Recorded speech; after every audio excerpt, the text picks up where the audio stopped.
Good morning. How are you? I'm good. Thanks for asking. Today is a short reading. Hallelujah.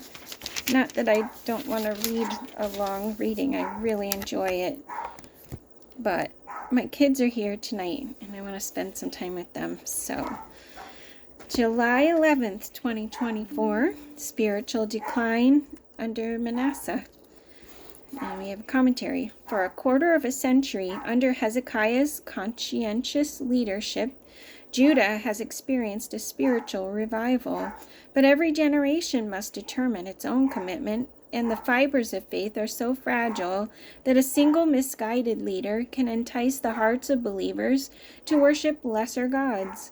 Whether it is because Hezekiah was so busy leading his nation to God that he neglected his own children, or because his son, at the age of 12, takes the reins of power at far too early an age, the sad fact is that Manasseh turns the people from God back to idolatry and other pagan practices.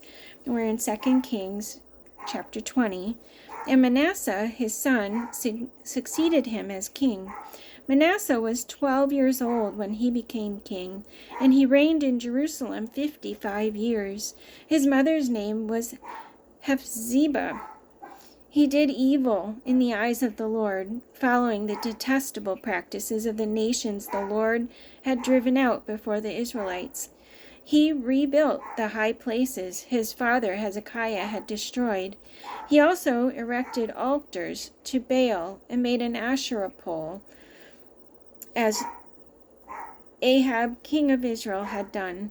He bowed down to all the starry hosts and worshipped them. He built altars in the temple of the Lord, of which the Lord had said, "In Jerusalem I will put my name." In both courts of the temple of the Lord he built altars to all the starry hosts. He sacrificed his own son in the fire, practiced sorcery and divination, and consulted mediums and spiritists. He did much evil in the eyes of the Lord, provoking him to anger. He took the carved Asherah pole he had made and put it in the temple, of which the Lord had said to David and to his son Solomon, "In this temple and in Jerusalem, which I have chosen out of all the tribes of Israel, I will put my name forever. I will not again make the feet of the Israelites wander from the land I gave their forefathers, if only they will be careful to do everything I commanded them, and will keep the whole law that my servant Moses gave them." But the people did not listen.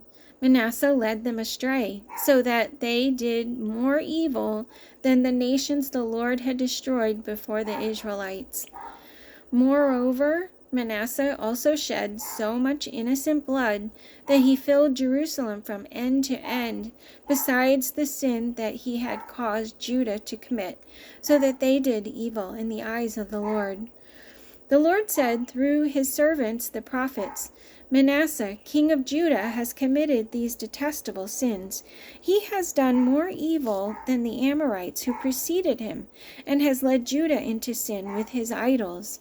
Therefore, this is what the Lord, the God of Israel, says: I am going to bring such disaster on Jerusalem and Judah that the ears of everyone who hears of it will tingle. I will stretch out over Jerusalem the measuring line used against Samaria, and the plumb line used against the house of Ahab. I will wipe out Jerusalem as one wipes a dish, wiping it and turning it upside down. I will forsake the remnant of my inheritance and hand them over to their enemies. They will be looted and plundered by all their foes, because they have done evil in my eyes and have provoked me to anger from the day their forefathers came out of Egypt until this day." That's it for today. Have a great day.